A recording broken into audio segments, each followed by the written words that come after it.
Hello, my name is Luis and I will be your guide throughout this video and experience.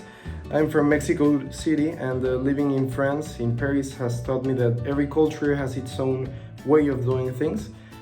Some people are warm and expressive, as some others are more reserved and formal. But how do we compare to the French?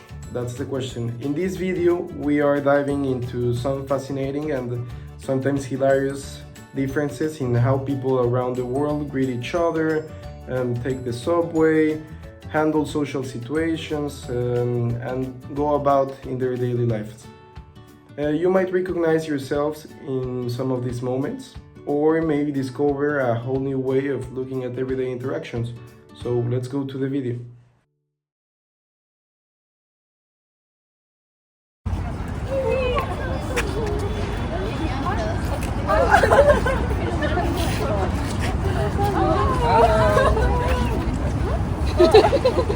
Hey!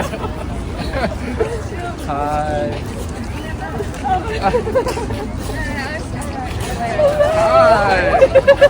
Hi! Oh, sorry.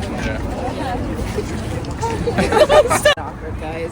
What happened was I tried to greet me with one kiss, like they do it in Mexico and in Latin America. And I tried to do the French way with 2 kisses and a hug. Well, and I'm pretty German, so we only hugged, and that was a little bit awkward. Actually, in Korea, we don't touch each other. So we were all confused. So, this is how the French would do it.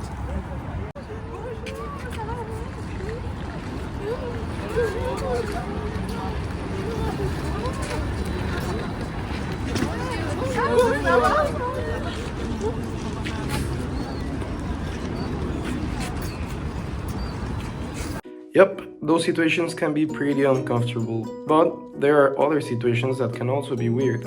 Have you ever noticed how some people strictly follow the rules in public spaces, while some others seem to treat them as a flexible guideline or more like a suggestion?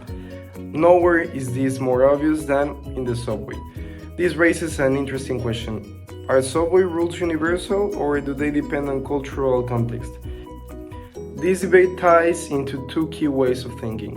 First, universalism, which says that rules should be applied equally to everyone, and particularism, where circumstances and relationships influence behavior. Let's dive into this video and see some possible situations.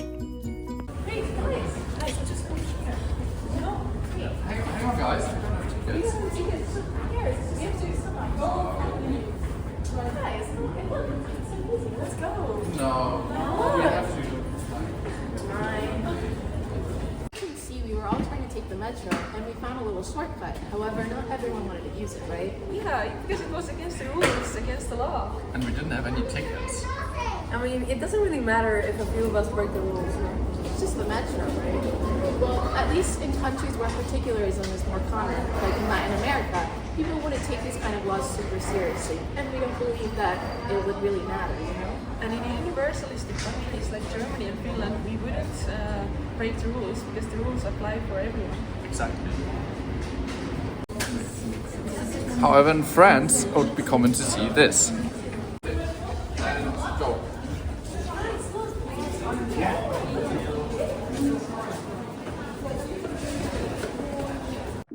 Personally, another example that I find quite interesting and was pretty shocking for me when I got here was the different ways of people of crossing the street.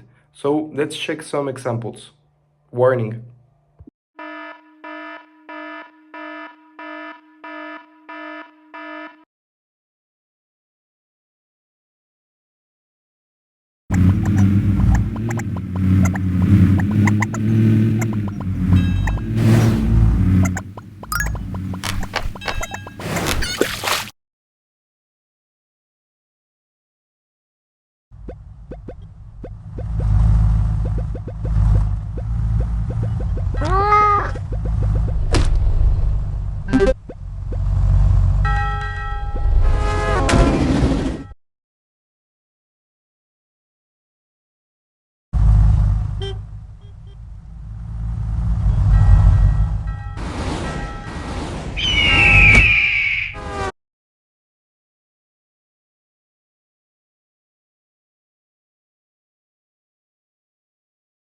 it's such a nice weather.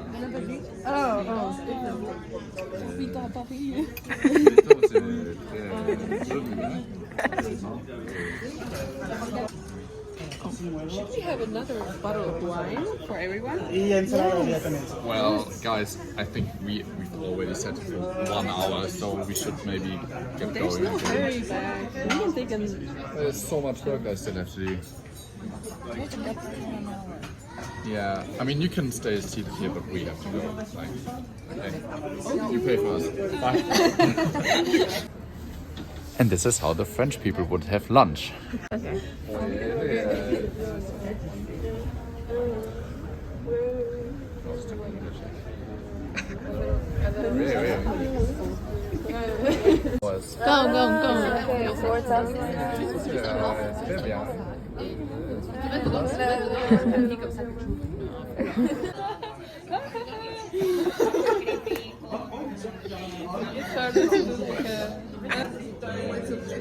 Vous voulez sortir ce soir? Pourquoi pas, hein?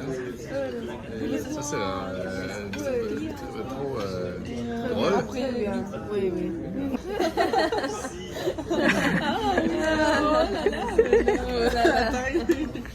French. Besoin d'un baguette ce soir. Faire un peu de dîner. Très grand.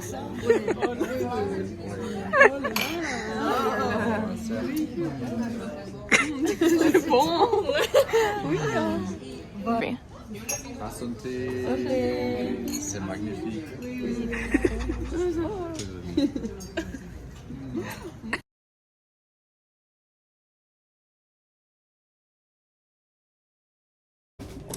Hello, so we're going to just briefly summarize a little bit of the elements that we chose for this objective culture. So I think primarily we decided to choose the greetings because we realized that it was something that we had encountered a lot as exchange students here at ESA. So I think it was kind of funny because we naturally ran into the same kind of confusion with the Even greetings. when we met to shoot the video, that we noticed that we couldn't differentiate. So I think that was why we decided to choose that to show the nonverbal communication, as it's something that we also talked about in class a lot. And then in terms of the universalism versus particularism, I think it's something that drew our attention because it's maybe terms that we learned in class and maybe hadn't heard of before. So I think especially within our intercultural group, we were able to notice a lot of these differences. And of course, It was very interesting. yeah. That this was like the things we would actually do if we saw a metro, like open door.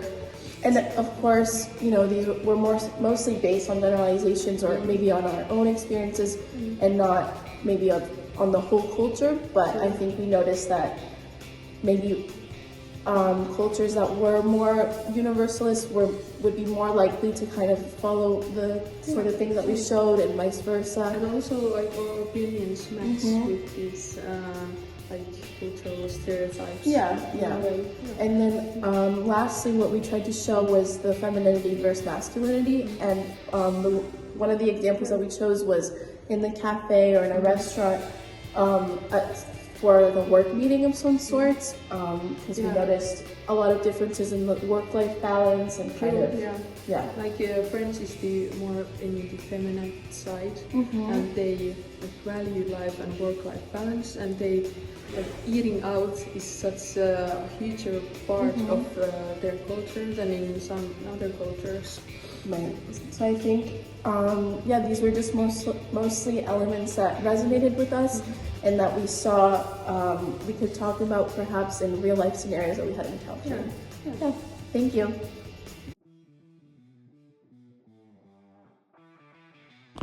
In conclusion, there is no right or wrong way of doing things, but in order to introduce yourself into a French culture, we would have some suggestions. For example, first we recommend formality. Whenever you go and meet somebody, you start with bonjour or bonsoir, and then we also recommend in more formal situations to always keep using titles. because French do care a lot about it, until you are asked to be more informal. Also, we would recommend you to be very culturally respectful, because French are very proud of their great cuisine, their cinemas, and their traditions. They have a vast, complete, and complex culture, so it's worth respecting it. For example, in the meals, French also like to take their time and make social connections. They don't just have meals with other people for business, like in other countries. So, yep, if you ever get into a meal or a lunch with somebody from France, you can take your time, talk, stay there for a lot of time, maybe have a couple beers if you want to. But, yep, take your time. We also encourage you to incorporate your own culture, because that's also a very important part. In some different ways. For example, you can adapt, but don't overcompensate. You can bring always your culture, show give some experiences, talk about how life is back in your country, and but also while respecting French culture and maintaining a French formality. It could also be very useful to find some common ground, some intellectual curiosity, which is very appreciated in France, connecting over art, maybe some things you know about French culture. And French, if you do it rightly, we'll always encourage you to learn their language, learn about their traditions, and yep. Also, in conclusion, effective cross-cultural communication in France is about balancing respect for the norms with your authenticity, by embracing French formality, engaging in intellectual conversations, finding common ground. If you follow some of the suggestions we gave you, you can build a strong professional and personal connection and relationships with French people.